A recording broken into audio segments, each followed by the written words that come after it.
안녕하십니까. J클래스 국어입니다. 2022학년도 EBS 수능특강 국어 사회문화 5번 지문 해설 시작하도록 하겠습니다. 1문단부터 볼게요. 국제정치는 개별 주권 국가들의 상호작용에서 생겨난 정치 현상을 가리킨다 라고 하면서 먼저 국제정치에 대해서 정의를 내려주면서 시작했어요. 국제정치의 목표는 국가 간의 갈등과 분쟁이 전쟁으로 발전하는 것을 막고 안정된 국제질서를 형성하는 데에 있다. 이를 위해 국제정치를 분석하고 조망하는 이론 중에서 대표적인 것이 이상주의와 현실주의다라고 나와 있네요. 그리고 이상주의와 현실주의에 각각 기역과 니은이라고 표시를 해줬어요.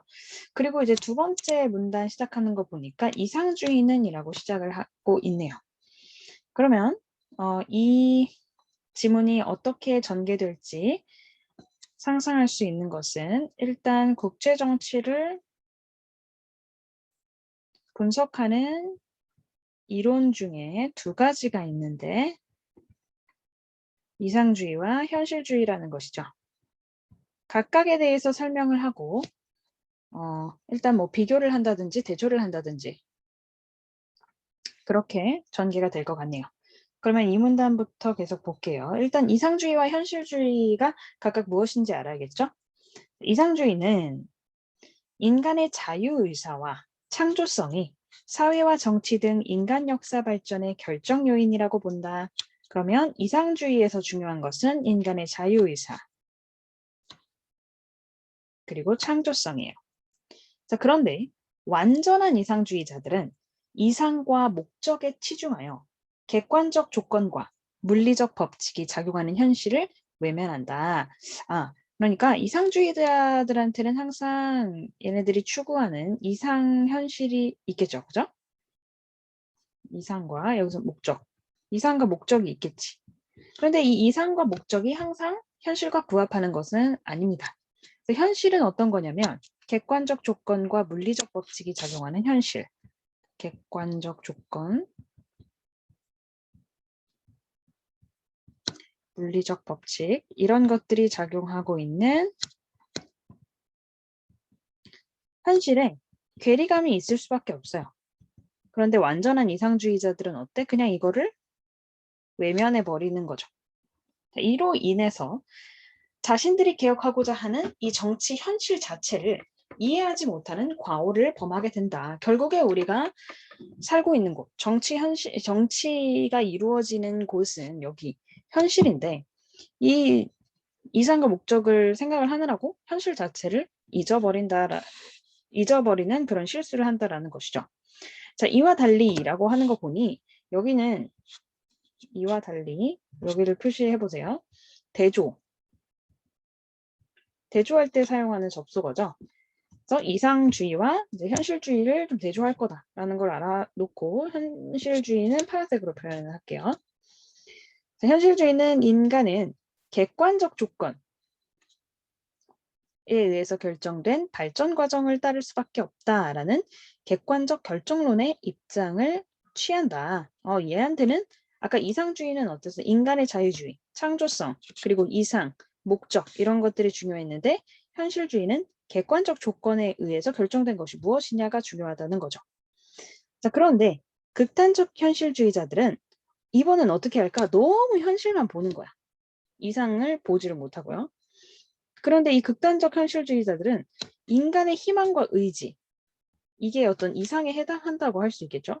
이 이상이 현실을 변화시킬 가능성을 전적으로 부정하고 정치 현실을 수긍하고 분석하는 데에만 치중한다.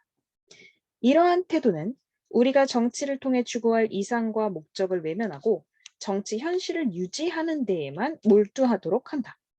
그러니까 완전한 이상주의든 극단적 현실주의자든 개혁을 할 수 없는 것은 마찬가지다.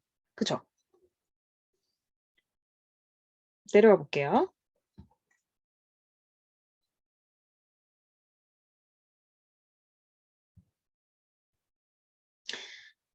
네, 세 번째 문단을 보니까 이론과 실제의 관계에 대해서도 이상주의와 현실주의는 상반된다라고 하면서 지금 아까 우리가 여기 이와 달리에서 봤던 이 대조적인 입장을 계속해서 취하고 있는데 지금 비교하는 대상이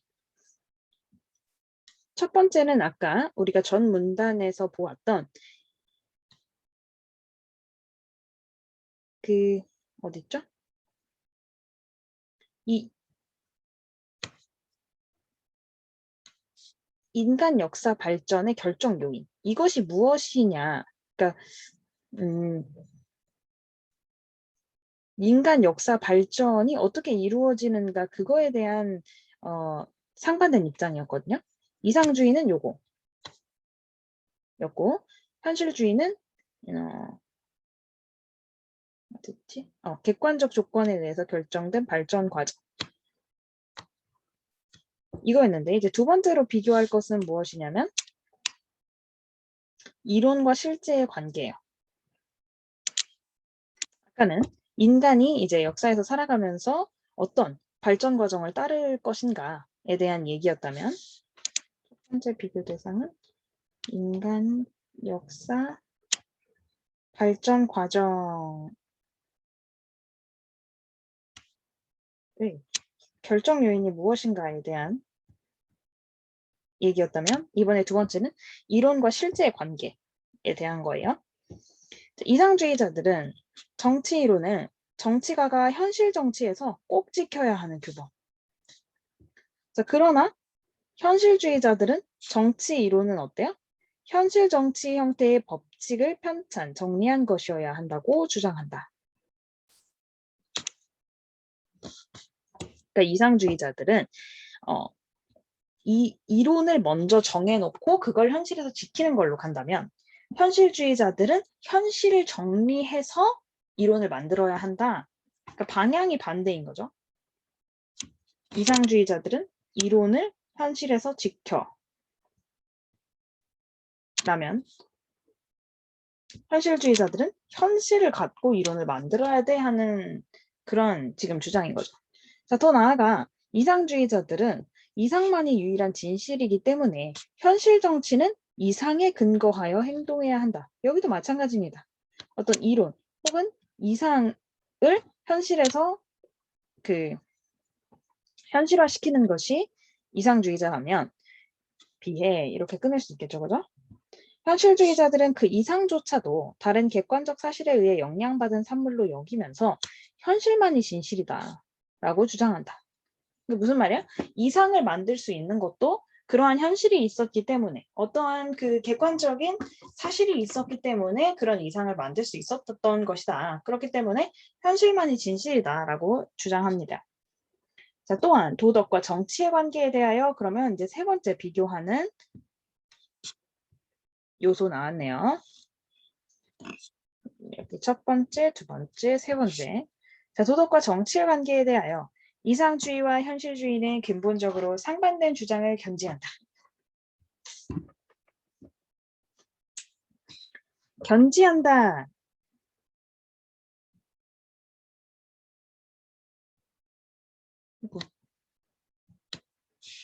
잠시만요. 네.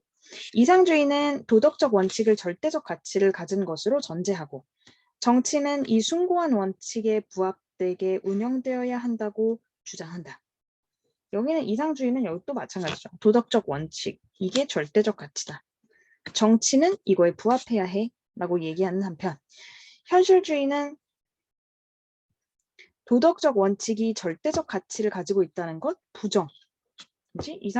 이상주의와 다른 얘기를 하죠. 이 원칙 자체도 기존 사회 질서 혹은 이해관계에 의해 조절된 정치적 산물로 본다.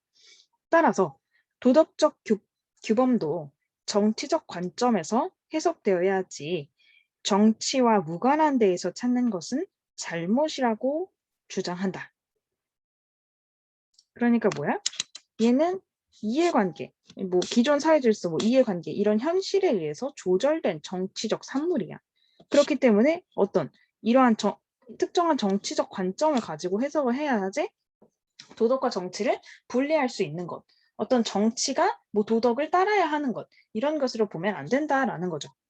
그리고 현실 정치에서 최고의 선은 가장 도덕적인 것 혹은 논리적인 것, 우리가 흔히 도덕에서 얘기하는 어떤 윤리적인 가치 뭐 이런 것이 아니라 현실을 가장 잘 파악한 것이 선이다 라고 얘기를 했죠.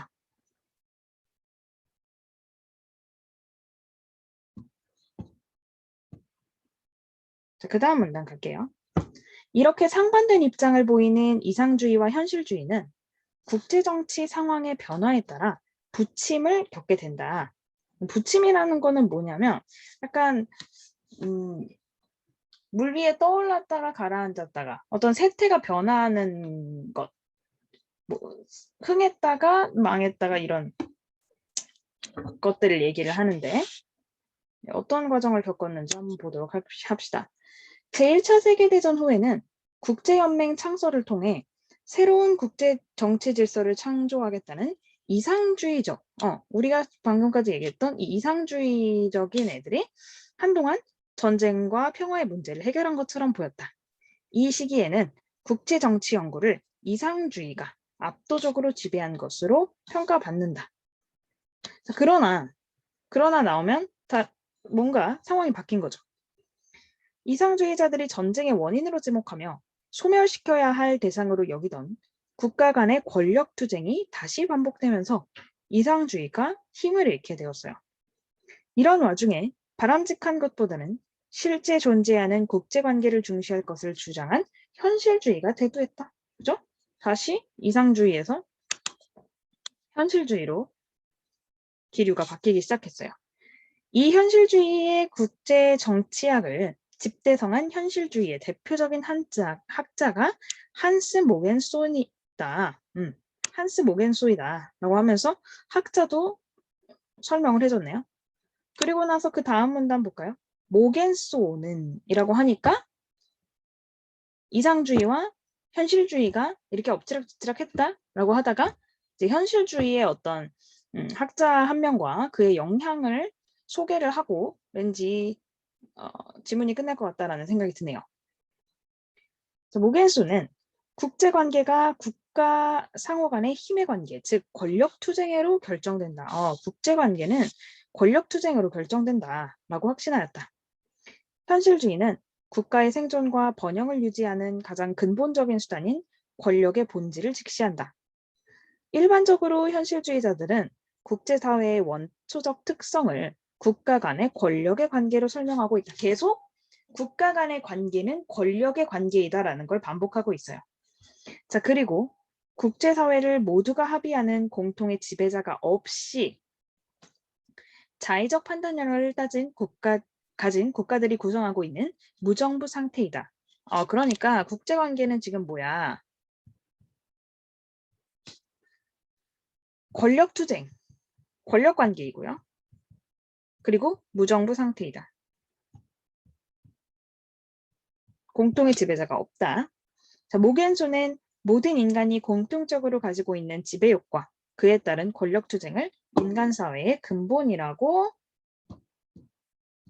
단정하였다. 그리고 권력투쟁이 결코 무지나 오해에서 일어나는 것이 아니라 인간 본성인 비이성적 권력욕에서 비롯되는 어쩔 수 없는 현상이라고 주장하였다. 자, 여기서도 이 쓰여진 어휘를 보면 이 모겐소는 이상주의자가 아니라 현실주의자란 말이에요. 그러니까 비이성적 이런 말들을 썼겠죠, 그죠? 그래서 인간이 살아가고 있는 그 국가 그리고 그 국가들 간의 관계는 권력 관계인데 그 권력 관계는 뭐냐면 바로 인간의 본성 자체가 이성적이지 않기 때문에 나오는 그 권력욕에서 비롯되는 것이다 라고 설명하는 거예요. 그는 권력 이론의 근간인 권력을 타인의 마음에 영향을 주어 상대를 자기 뜻대로 움직이게 하려는 정치 주체들 간의 심리적 관계이다. 형성되는 것으로 정의하고 있다. 다시 국가관계는 권력관계로 설명할 수 있는데 이 권력관계는 인간의 본성인 비이성적인 권력욕 때문이고 그렇기 때문에 심리적 관계라고 얘기할 수 있다. 모겐소의 견해에서 특히 주목할 점은 그러면 좀 중요한 거 나오겠네요.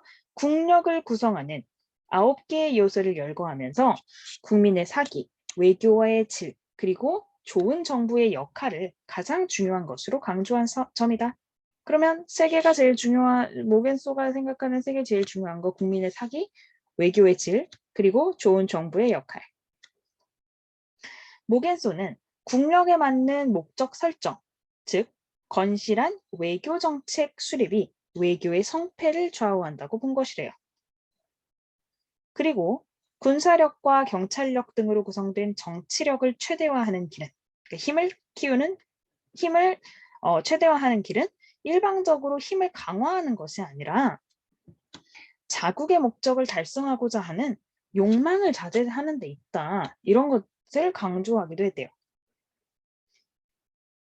현실 국제 정치가 냉혹한 권력 투쟁임을 지적하는 것 못지않게 국가 간의 불가피한 권력 투쟁에서도 자국의 이익을 추구하는 동시에 타국의 이익을 존중하고 타협하는 정치력 혹은 외교의 역할에 따라 평화가 유도될 수 있다는 견해를 보인 것이다. 그러니까 외교의 역할이 굉장히 중요하다. 이런 얘기를 하고 있네요. 자, 이렇게 볼 때 모겐소는 사실상 현실주의에 입각한 국제 평화론을 제창하였다고 평가할 수 있다. 이렇게 끝났네요. 그러면 이상주의와 현실주의의 다른 점을 대조해서 설명해 주다가 이상주의와 현실주의가 좀 세계가 변화의 감에 따라서 엎치락뒤치락했다. 인기가. 그러다가 한스 모겐소라는 이 학자를 설명을 해주면서 이 사람이 중요하게 생각했던 것들은 이런 것들이었고 이 사람은 국가 간의 관계를 어떻게 설명을 했으며 평가는 이렇게 내릴 수 있다. 이렇게 전체적인 지문이 전개가 되었네요. 그러면 1번 문제 전개 방식 문제 쉽게 풀 수 있겠죠? 한번 가서 볼게요. 자, 전개 내용 방식으로 가장 적절한 것은 2번이겠죠? 국제정치에 대한 관점을 달리하는 이상주의와 현실주의를 비교했어요. 그런 다음에 현실주의의 대표적인 학자 모겐소의 이론을 소개하고 그에 대해 평가하고 있다. 어떻게? 현실주의에 입각한 국제평화론을 제창하였다. 이렇게요. 됐습니까? 네. 다음 2번. 윗글에서 답을 찾을 수 있는 질문으로 가장 적절한 것은 무엇입니까? 답을 찾을 수 있는 걸 골라야겠죠? 1번부터 봅시다. 국제정치가 완전하게 해결한 국제사회의 문제, 뭐 이런 건 나오지 않았어요? 자, 국제정치를 통해 개별 주권 국가들이 이루고자 하는 목표는 무엇인가? 이거는 위에서 좀 찾아볼게요. 네, 위로 가보면 이 얘기가 어디서 나오냐면 첫 번째 문단에 있어요. 국제정치의 목표가 무엇이다? 국가 간의 갈등과 분쟁이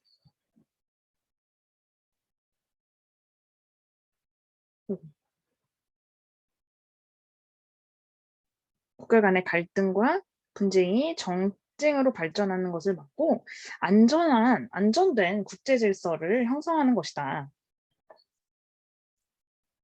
이거를 보면은 우리 아까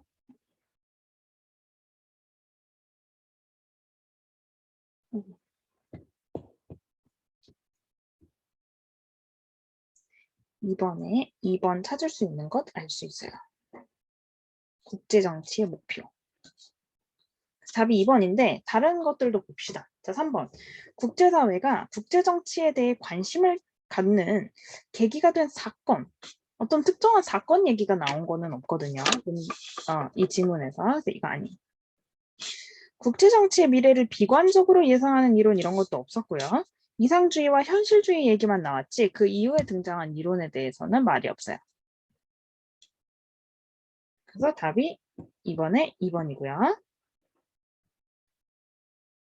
그 다음에 이것도 볼까? 기억이 이상주의, 니은이 현실주의라고 보고 적절하지 않은 것을 고르래요. 1번부터 봅시다. 인간 역사 발전의 결정 요인. 이거 첫 번째 비교한 거였죠. 이상주의는 인간의 자유의사, 창조성이라고 보는 반면에 현실주의는 객관적 조건들이다. 맞죠? 그죠? 2번. 이상주의는 정치 이론을 뭐라 그랬어? 현실의 정치 행위들이 따라야 할 규범이라고 보았다. 그런 반면에 현실주의는 정치 이론이 현실 정치를 정리한 것이어야 한다라고 얘기했죠. 그죠? 네, 2번도 맞네요. 3번이요. 이상주의는 정치가 절대적 가치를 지닌 도덕적 원칙에 부합되어야 한다. 그죠? 도덕적 원칙을 따라야 한다라고 주장하는 반면에 이 현실주의는 도덕적 원칙이 절대적 가치를 가지고 있다는 것 부정한다. 얘네들은 어떻게 한다 그랬어?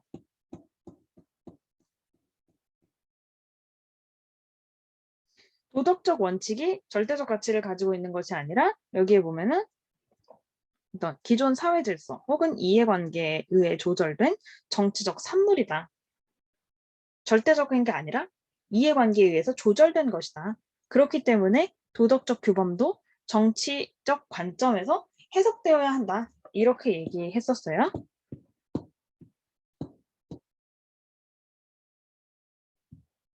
그래서 3번도 맞아. 4번. 이상주의는 이상만을 유일한 진실로 여긴다 그랬죠? 현실주의는 그 이상 또한 어떤 거라 그랬어? 객관적 사실이 존재하기 때문에 만들어질 수 있는 것이라 얘기했죠. 그죠? 그럼 답이 5번이겠네요. 자, 완전한 이상을 추구하는 이들이 정치 현실의 변화 가능성을 부정하는 반면에 극단적인 현실주의를 추구하는 이들은 정치 현실을 유지하는 데에만 몰두한다. 근데 사실 이 극단적인 현실주의자들이 이상이 정치 현실을 변화시킬 것이라는 생각을 잘 못해서 현실 유지에만 몰두한다라는 이 말은 있는데 이거 이상주의를 추구하는 이들은 변화 가능성 부정한다 이런 거 아니에요. 이거는 요거랑 여기 앞부분이랑 여기 뒷부분이랑 다 니은에 해당하는 이야기일 것 같아요. 이상주의자들의 그 한계는 뭐였지? 너무 이상만 보느라고 현실을 보지 못해서 본인들이 처한 현실이 무엇인지 그거를 간과하는 과오를 범한다라는 얘기를 했었습니다. 그래서 3번의 답은 5번이 될 거예요. 4번 갈게요.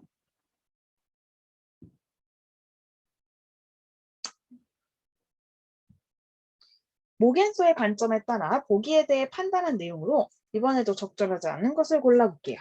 자, 국가 간 관계의 핵심은 힘으로 정의된 이익이래. 국가는 그 자신의 이익을 추구할 따름이며 자국의 이익 방어에서부터 타국의 이익을 침해하는 데 이르기까지 자국의 힘을 증가시키고자 하는 원초적 욕구에서 벗어날 수 없다. 그러니까 본인의 이익을 추구하느냐고 자신의 이익을 방어할 뿐만 아니라 타국의 이익을 침해할 수도 있다라는 얘기를 하고 있어요. 다만 특정 국가의 지나친 패권을 제어하여 힘의 균형을 유지하기 위한 수단으로 세력 균형을 추구한다. 뭐 이런 얘기가 있네요. 그러면 쭉 볼게요. 1번. 힘으로 정의된 이익. 아까 우리가 봤던 뭐랑 비슷해요? 국가 상호 간의 권력 투쟁에 의해서 결정된 국제관계의 우열에 따라 결정된 이익이겠군. 이거 맞지 않겠니? 권력 주장을 해서 내가 더 힘이 세. 이 나라가 더 힘이 세. 이 나라보다. A라는 나라가 B라는 나라보다 더 힘이 세. 라는 그런 국제관계의 우열을 따르게 되면은 당연히 그 권력 투쟁에서 우위를 차지한 국가가 조금 더 자신한테 이득이 될 수 있도록 결정을 할 수 있겠죠. 그래서 1번은 맞아요. 2번. 국가가 자신의 이익을 추구할 때는 국가의 생존과 번영을 유지하는 가장 근본적인 수단이 권력이다라고 모겐소가 얘기를 했었어. 찾아볼까요?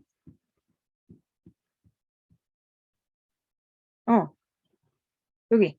그는 권력 이론의 근간인 권력을 여기에도 나와 있고요.